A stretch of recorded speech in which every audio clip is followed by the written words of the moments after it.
Okay, so I've been thinking. You've been thinking? I've been thinking a lot about why thrifting doesn't really feel the way it used to. Why you can walk into a thrift store now and see racks full of clothes, but almost nothing feels memorable. And I know, Taylor's talking about thrift stores again, but just stay with me here. This started after a friend texted me from an old thrift store that she stumbled across in Pennsylvania, one that had been there for a very, very, very long time. She texted me saying that she went in upon a recommendation from a family member and she couldn't find a single thing that she felt worthy of taking home. And the more we talked about it and went back and forth and made funny Macklemore references, $50 for a t-shirt, that's just some ignorant. the more I realized that this wasn't just bad luck. It felt kind of like a clue. Hi, my name is Taylor, and before we get into this, there's something that I want to do first. I want to gently ground what this video is and what it isn't. This isn't a conversation about who thrift stores are for. It's not about budgets, necessity, or access. And it's not about judging anybody for how they shop or dress themselves. Thrift stores are essential for a lot of people, and that reality exists alongside everything I'm about to say. What this video is about is systems, patterns, and what the secondhand landscape tells us about how clothing is made, moved, and abandoned now. Recently, I accompanied my mom on a trip to a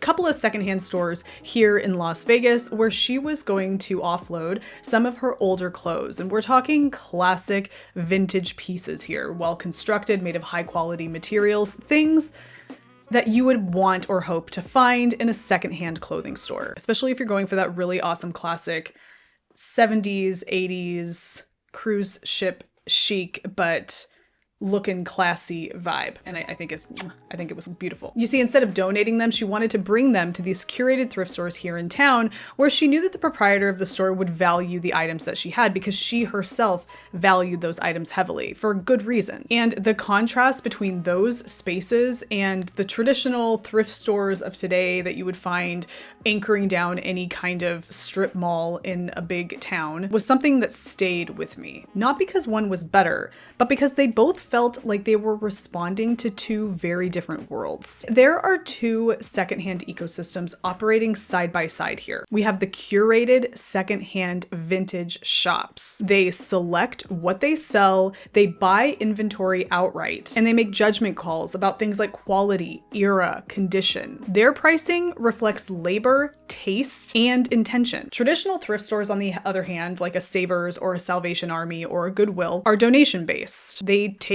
everything that you leave, and they move inventory at scale. And here's the distinction that matters. Because curation was never part of the big box thrift store model, thrift stores were never meant to filter for quality, only to keep things moving. That's not failure, that's a design choice. These stores were built for volume, speed, and accessibility. And for a long time, that worked beautifully. If you went thrifting 20 or 30 years ago, the baseline quality of what you found was often much higher than it is today. Not because thrift stores cared more, but because clothing was different. Garments had to survive long enough to reach the point of donation. Time acted as the filter. That wasn't nostalgia. It was survival of the fittest in clothing. Only things that held up made it through to the donation pile. Enter fast fashion. And fast fashion didn't just change how clothing is made. It changed what happens after we're done with them. And it kind of accelerated the rate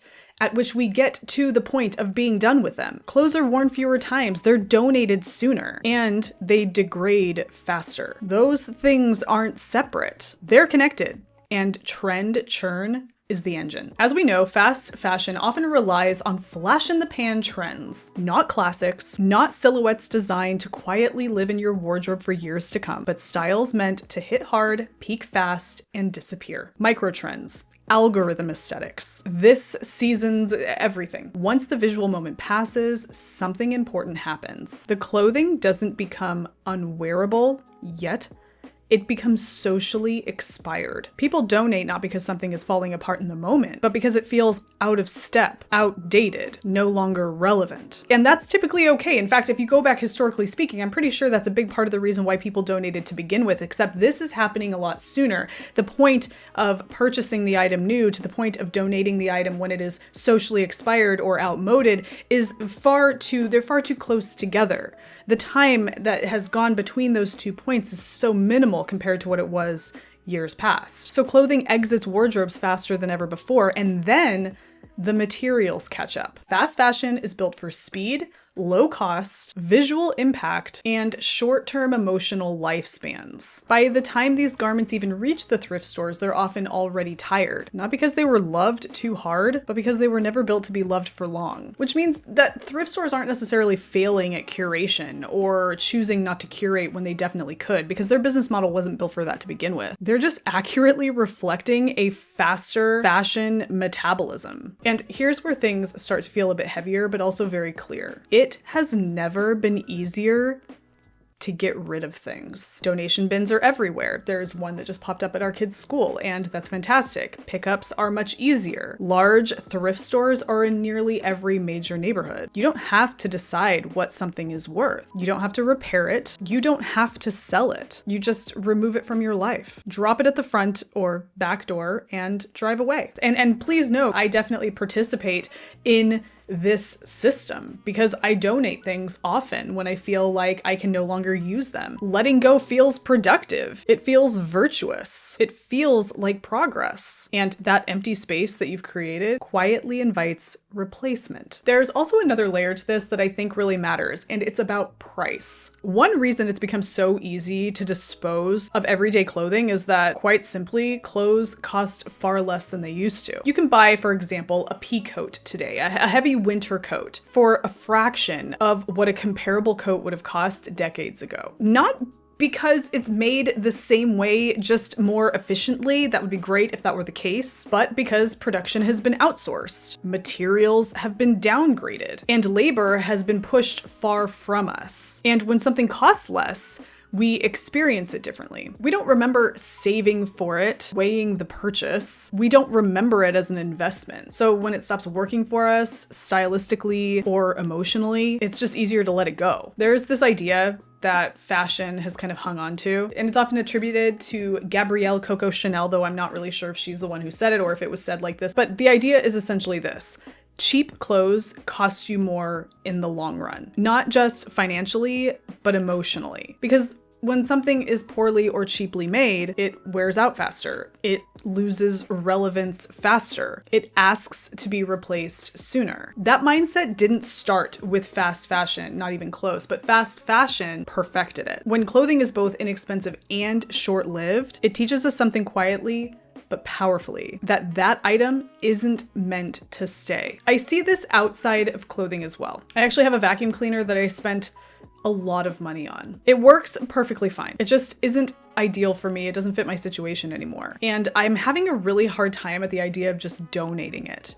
And I'm definitely beyond the point of being able to return it. And the donation thing isn't because I'm precious about it. It's just because I remember its value. It really wasn't that long ago. It really probably should have put more thought into it when I purchased it, but here we are. I know what it cost. I know it was well made. That memory slows me down. That friction matters. Because when both the emotional costs and the financial costs of letting go are low, abandonment becomes the default. Which brings me back to a question I keep circling. Does fast fashion benefit from how easy it is to abandon clothing? Does the speed and convenience of disposal make the speed of consumption feel safer? I'm not claiming intention. I'm just noticing an alignment. Systems built on speed tend to reinforce one another. And so this is where everything we've been talking about kind of converges. Uncurated thrift stores thrive because they absorb everything. They reward volume. They remove the responsibility for the items pretty quickly. You can literally just drop your stuff at their door. Perhaps curated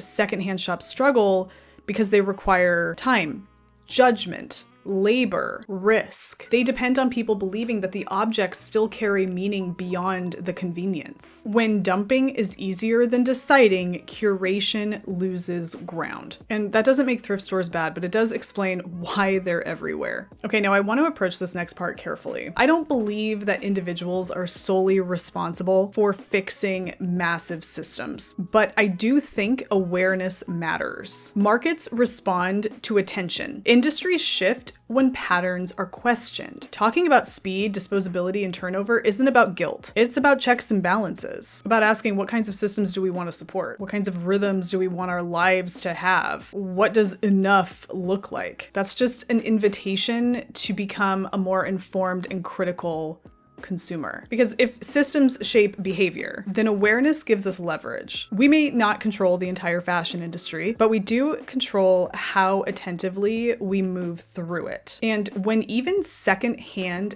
feels temporary, it gives us a chance to pause and ask what we actually value. Not price, not trend, but care, longevity, and how long we expect things and choices to matter. Thank you guys so much for hanging out with me with this one. I think a lot about consumption and how much is being produced and the ways in which those things are being produced throughout the world and the impact that that has on the world and people in general. And it's just something that kind of flows in and out of my mind from time to time. And when it comes to this experience I had with my mom and her items and going through these vintage shops and just thinking about that industry in general, it was hard for me not to kind of ask these questions. And so I appreciate the opportunity to be able to bring these questions to you here. And I would love to hear your thoughts down in the comment section below. It's interesting to discuss this kind of stuff. And like I said, we can't go out and change massive systems on an individual level, but we can definitely change how we choose to move through them. And I think that that's really important. Thank you guys so much for hanging out with me today. I hope you guys are well. Whatever it is that you're doing, whether you're knitting or making or doing anything creative, I hope that you're enjoying yourself. I will catch you guys in the next one. Take care. Bye.